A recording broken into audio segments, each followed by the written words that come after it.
calendar. Yeah, ready. Hey, welcome. This is the Genesee County Compassion Club show. I'm Jeremy, your host, coming to you from allpointstv.com. Glad to be back in the studios.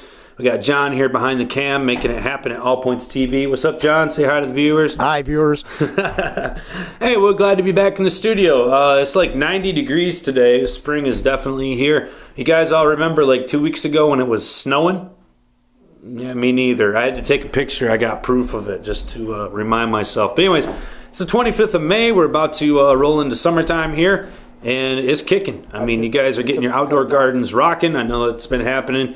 And it is that time of year. So a good time of year to brush up on all your medical marijuana outdoor growing rules.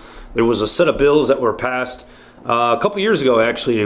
We like to refer to them as the Walsh bills because Congressman Walsh had a lot to do with these bills. But at any rate, they were passed into law a couple years ago, and it clarified how to grow outdoors, what the actual rules are for growing outdoors for medical marijuana here in Michigan.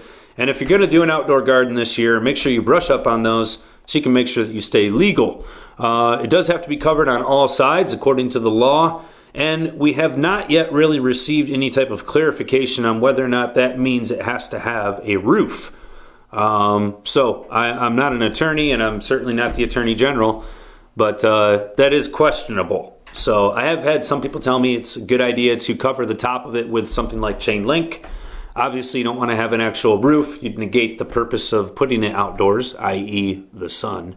But at any rate, it does need to be covered on all sides. It also cannot be viewable or be seen from the adjacent property. So you need to have like privacy fencing. Can't just be chain link or something like that. It actually needs to block the sight of your plants from the adjacent property.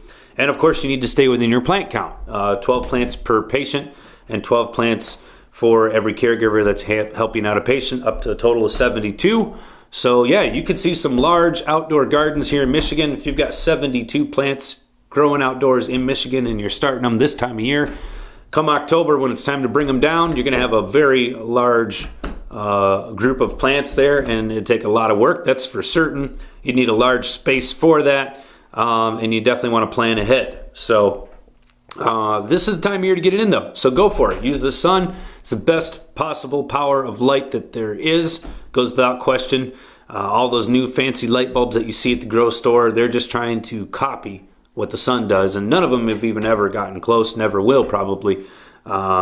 So, it's a good thing to use the outdoors. And for some folks out there, that's the only option they have. Indoor growing is expensive and requires a lot of space and time and effort and so on. And outdoor, it still requires a lot of effort and time, but you obviously can get a little bit more space, get a little less electric bill. Yeah, you know what I'm talking about.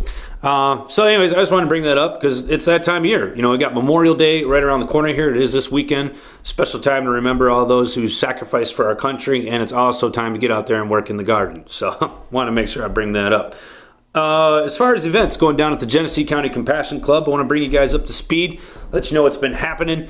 We do have our soup kitchen coming up this Friday, so if you guys can help out at the North End Soup Kitchen, it is part of the Catholic Charities right there on Stewart Street in Flint.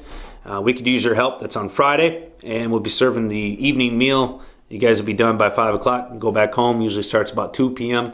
If you don't know where it's at, you can meet us at the club, carpool over there. But it's a good time. You get to serve, you get to be fed, and you get to feel good when you go home because you did something that's worthwhile. So join us if you can. All right, other events we got coming up here. I want to make mention of this because it's going to be here before you know it. It is the 710 party. Obviously, this will be happening on July 10th in celebration of concentrates, dab, shatter, wax, all that good stuff. But the 710 will be doing that. It's our second time we're going to be putting that on. It's a good time by all at the Genesee County Compassion Club. So please join us on July 10th. Mark your calendars right after the big 4th of July celebration, and I know you'll be taking part in July 10th. So make sure you mark your calendars. Just bring it up on the show today because, like I said, I want to have you guys have you thinking about that and being ready. I do have some news in the medical marijuana world that I wanted to share with you. Most recently here in Michigan, right now, everybody's got their eyes on the MI legalized ballot. This is a petition that's being put out there. They're trying to collect signatures to get it on the ballot here in November. And time is running out. Looks like the end of May here is pretty much going to be their deadline for filing the appropriate amount of signatures. I believe they need to have 250,000 plus signatures. They all have to be verified, which is quite a process. And there's been obviously some news going on about that, and we've talked about that on the program here before. There's a bill that's going through the current House and Senate right now in Michigan's legislature that would limit the time period for collecting signatures to 180 days and would also prohibit electronic verification, which it seems like we would be using that sort of technology. It is 2016. However, our legislature wants us to go back to the stone and tablet ways. I don't know. I don't think they're trying to protect democracy. Seems like they're trying to thwart it. If we as citizens have to actually create laws because our legislature won't do it, then we should be able to do so. And trying to limit that process any more so than what it already is, it's unnecessary. I mean, 250,000 signatures, that's a lot of people. It's a lot of people across the state of Michigan. We got a state population here somewhere between 9 and 10 million. So actually going out and getting 250,000 people to sign a petition, within 180 days, that should be good enough. And all they're trying to do here at MI Legalize, Jeff Hink is the attorney for the group, and he's been speaking vocally on this in the media and so on. All he's really trying to do is validate that some of the signatures that were collected outside of that 180-day window are still actually valid, that the people would still sign. And this can be done. Technology is already in place, so we're not trying to reinvent the wheel here. And I think it's something that should already be being used. However, it's not. And also on top of that, the legislature is trying to make sure that it doesn't happen. So to my knowledge, the legislature's already passed these bills. They're going in front of Governor Snyder for his signature. And I believe that the last day for MI Legalize to collect signatures is also the last day for the governor to sign that bill. So coincidence? I don't know. Seems kind of funny. But the bill has not been made into law yet. Still has to have governor's signature. And, this would be one of those things where the governor could stand up, look like a man, and stand up for the people for once and say, this isn't the kind of democracy we need to have, and veto that bill. I wish he would do that. I just don't know if that's going to happen or not. There's not a lot you can do right now, unfortunately. You could call the governor. I'm sure he gets lots of phone calls every day, but I don't want to discourage you from doing that. I'm just saying. The legislature put this through extremely quickly. It was sponsored by Senator Robertson right out of Genesee County. He also represents part of Oakland and Livingston County as well after they redistrict part of the Senate districts here in Michigan a couple years ago. But, this type of legislation does not represent democracy, and it does not represent, an evolutionary process to actually making sure that we're ensuring democracy. And, I think this should be something that we're looking at seriously. If you look at the elections right now, it doesn't matter who you support.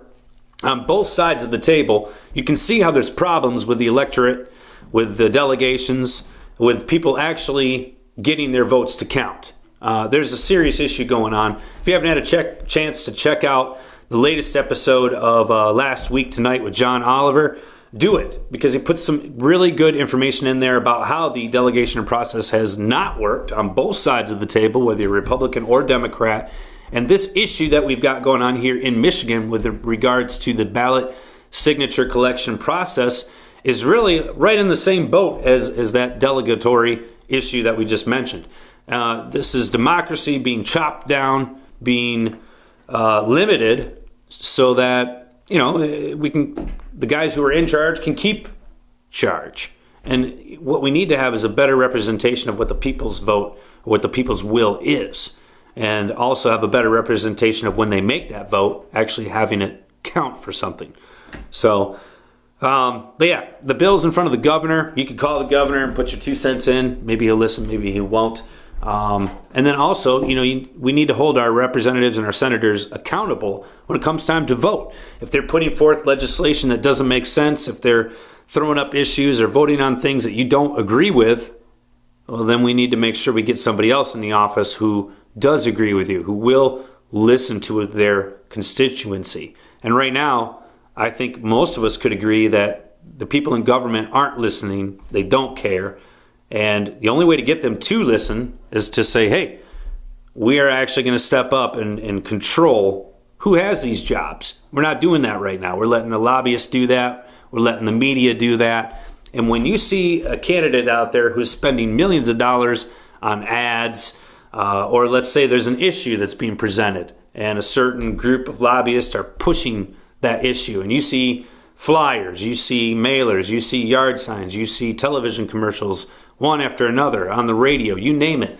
There's a lot of money that's behind that. Somebody's expecting their money to come to fruition, if you will. And it's not the candidate, it's the people that are giving the money to that candidacy. And you need to take note of that. I mean, it should be a red flag when you see those things happening, because I guarantee it's not Main Street that's channeling all that money into those candidacies or into those issues. It's Wall Street. And, not that Wall Street is the evil of all evils. Some might say it is. But we have to have regeneration here on Main Street in America if we want to see the middle class continue to survive. We have to have small businesses. We have to have entrepreneurship. And we have to have participation in democracy. So, all right, talk about some other issues going on. I wanted to bring up some other things. That's what's happening here in Michigan. And I know a lot of folks are going to be paying closely attention to the MI legalized ballot. Like I said, there's just a few more days. If you haven't signed that ballot, now's the time to do so. You are running out of time, literally. You have 4 or 5 days left, and that's it. It's now or never. If you want to see marijuana be legalized for adult recreational use, you need to get to MI Legalize. You can check it out at milegalize.com, and you need to get your name and your signature on the ballot. All right, let's talk about some other issues. I got some things going on in the news. This is kind of interesting. This is an article I pulled up here. It's from High Times. Always good stuff in High Times. And also, I want to bring this up again. I think I talked about this last week. The High Times Cup. High Times Medical Cannabis Cup coming here to Michigan. Third time, Clio, Michigan. Now's the time to get your tickets. Go to hightimes.com, sign up. Make sure you don't miss out on that event. But anyways, go back to the High Times website. This is from their news.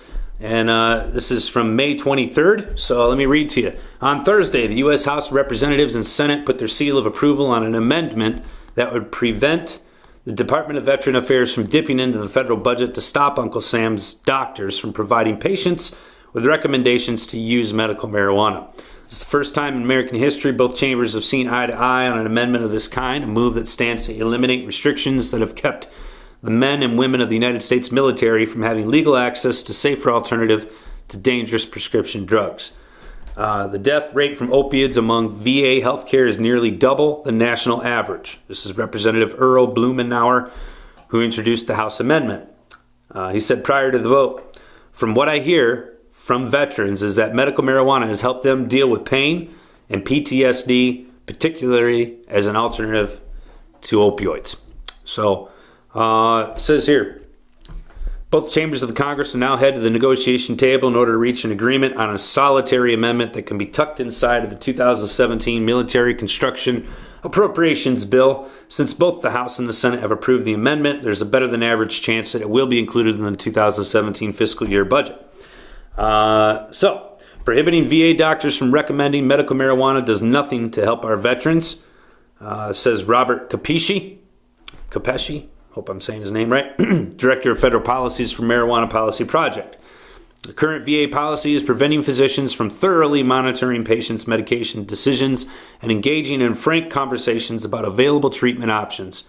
It dramatically undermines the doctor-patient relationship. So, in the past, what the VA had said is that, hey, if you go get your medical marijuana card, number one, you're not going to get it here. Number two, if you do go get it, we're not going to take your benefits away. So that was the first thing that the VA did, and that was a positive, because obviously if our veterans are out there and they're getting medical marijuana, they're getting a recommendation from a physician outside of their VA health coverage, they should be able to do so, and they should be able to do so without the fear of losing their monthly income, their monthly benefits, their monthly health care, and so on.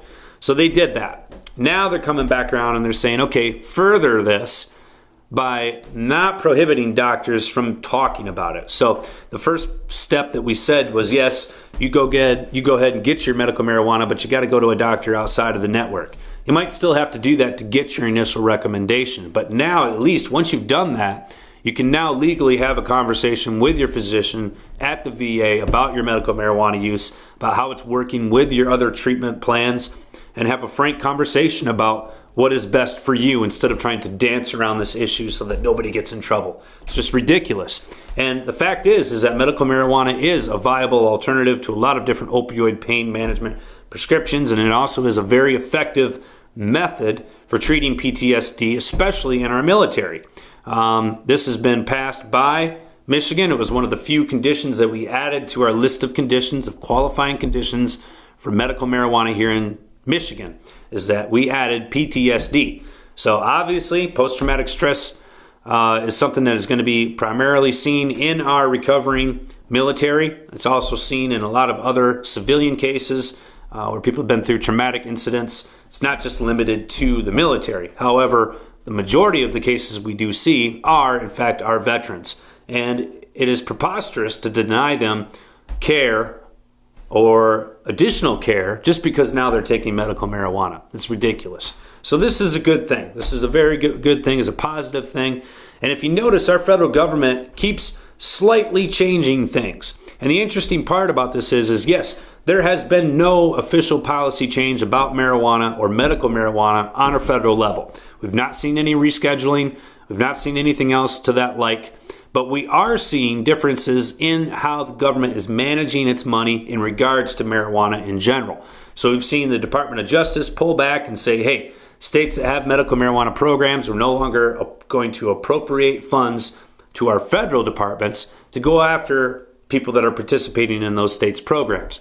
Now you're seeing an additional fiscal policy come forward and say, hey, we're not going to go after doctors who are working in the VA system who are going to be talking to their patients about medical marijuana. We're not going to go after them anymore. We're not going to appropriate money to do that any longer. So no official policy change coming out. They're not saying, hey, vets, go ahead and get medical marijuana. They're not coming out and saying that. But they are saying, we're not going to go after your doctor anymore. And that is an important step. That's putting the money where the mouth is, so to speak. And our government is doing that, and it's one of the few things that you're seeing people on both sides of the aisle step up and agree on. So that's a good thing. That's why it's moving through, and we want to continue to see more policies move forward like this. We're starting to see policy changes like this in other civilian areas, such as like the NFL. Been a lot of people talking about the NFL potentially changing their policies in regards to their players being able to use marijuana for medicinal purposes. And it's the same thing it is for the NFL players as it is for the VA, as it is for Michigan patients in general. It is an alternative health option, and it is also an alternative to some of the opioid pain management's options that are currently being given out. And you have to realize that when you have people like vets or professional athletes, they're going to be on a long-term pain management program. And to do that with a lot of the stuff that you get prescribed is ultimately really, it's a death sentence, or at least it's a shortened lifespan. And even if it isn't that, it's a decreased quality of life. Marijuana is one of those things that can be used effectively without having any of those negative side effects. And I think it's foolish to not have people in these positions to at least be able to talk to their physician about that as an option. So hopefully we'll continue to see this progress, see things like this continue to change. I'll keep you updated as it happens. So we'll go from there. All right, I want to talk a little bit about our neighbors to the south, Ohio. We talked to them a little bit about Ohio last week. And they're trying to get medical marijuana legalized in Ohio, but it seems to be that right now, the people in Ohio, at least in the government, feel that it should be a monopoly. They just can't seem to get over that idea. Apparently, some big money people in Ohio who just feel that they need more money, and they're trying hard to get it. So it's unfortunate that some people will give in to this type of philosophy because they need the access to the medication. It's kind of like holding a gun to their head and making them make a decision.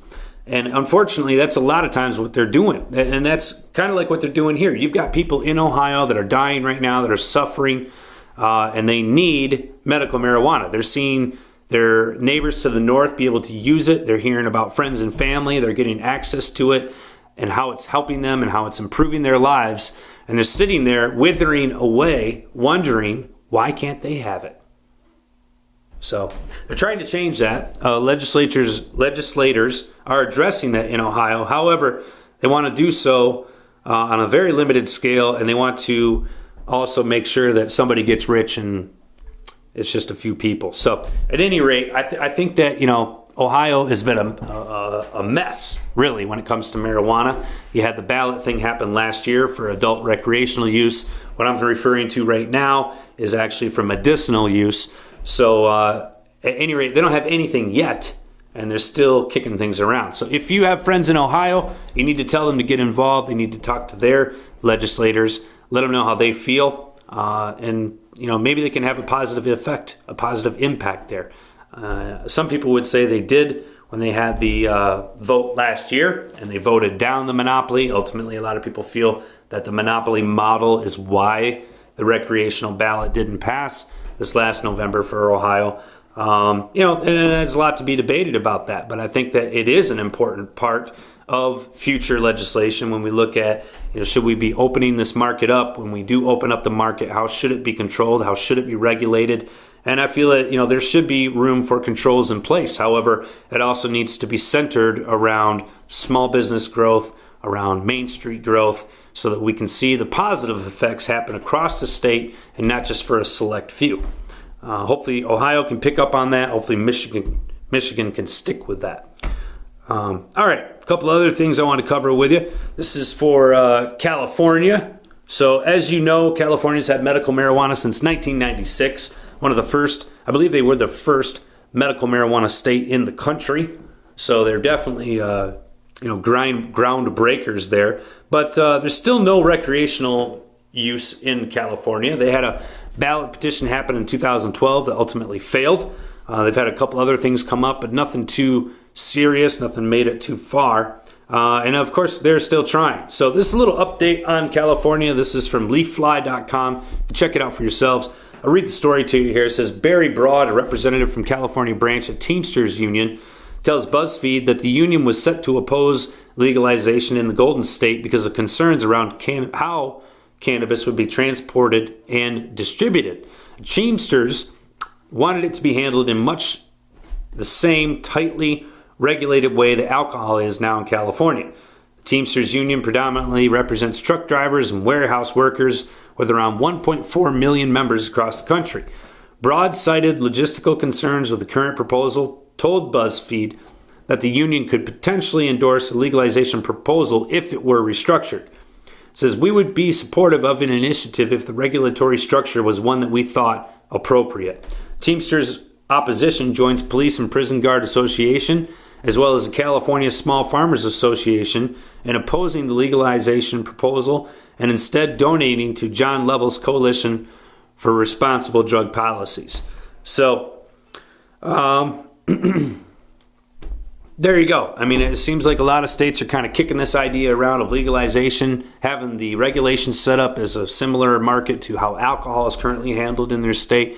We've talked about that on this program here. In Michigan, the alcohol market is really strictly a monopoly. It's very strictly regulated. Liquor licenses are very tough to get. It's a very tough business to be a part of. I don't advocate that is how we do marijuana here in this state by any means. So it seems like California is dealing with the same issues that we are. I think what we need to have is a separate governing, regulating body that deals specifically with this product so that they can be experts in it and only worry about that product itself, not commingling with something else like alcohol. I really don't think we should be commingling the two at all anyways. So, all right, that's it for California. That's kind of what's up with them. Like I said, there's just the ballot proposal here in Michigan is the main thing that people are concerned about. So as far as for legalization, as far as political stuff, that's about it here. I want to share something else I did this week in regards to marijuana. This is also from leaffly.com, and this is in regards to how cannabis is good for fibromyalgia. So fibromyalgia is one of those common things a lot of folks suffer from. I don't know that it's a specific listed condition here in Michigan. However, the chronic pain, spasms, some of the other things that go along with fibromyalgia would certainly qualify for medical marijuana here in Michigan. You want to talk to your physician about that specifically. But let me share some of the information here about this. This is, like I said, from leaffly.com. It says here, fibromyalgia is a difficult condition to live with, but as we've learned from Leaffly reviewers, cannabis can offer respite. It makes sense when you look at some of the symptoms fibro sufferers face. So here we go. We've got joint pain, fatigue, depression and anxiety, tenderness and generalized pain, insomnia, and inability to focus. There isn't a lot of research on cannabis as treatment for fibromyalgia, but clinical studies used synthesized THC for symptom management shows promising results. Says still there's plenty of anecdotal evidence in Leaffly's strain reviews alone to show that cannabis is certainly providing much needed relief to many of those willing to experiment. Says here, these 10 strains, according to our user-submitted data, seem to be doing the trick. So here, let me give you some of the strains that they're recommending, and I've seen a few of these at the club. So check this out. First one is Blue Dream. I've seen this at the club. Says here, this is comments from a patient named Craig.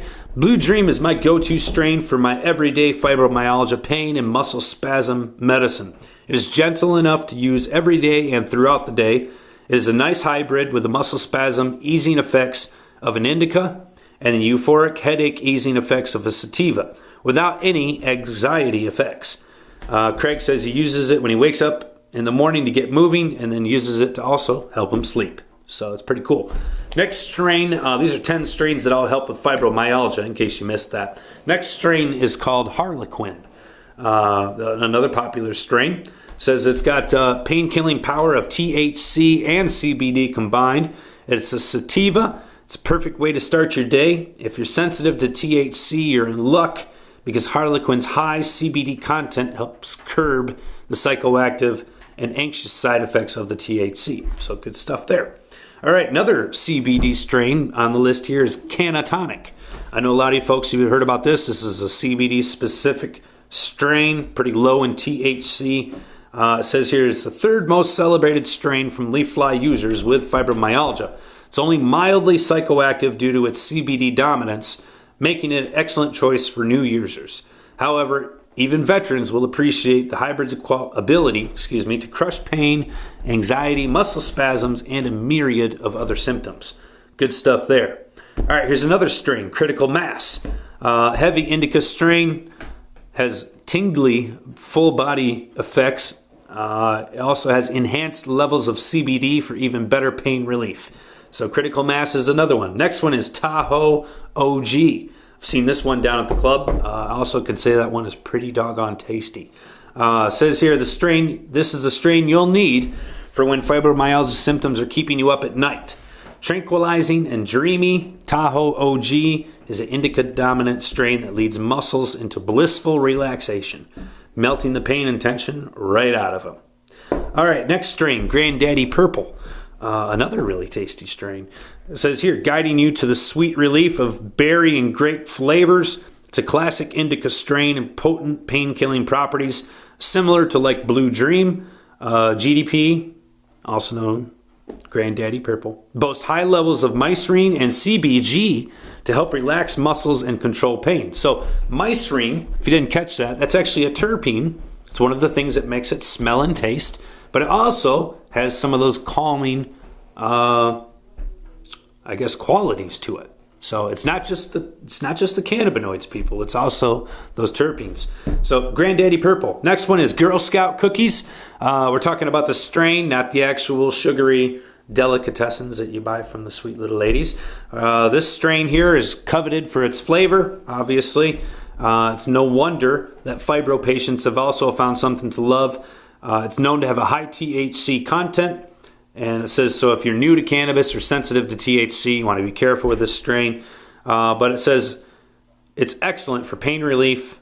And this person here who suffered from fibromyalgia and arthritis says it seemed to work just as well as the pain pills. So good stuff.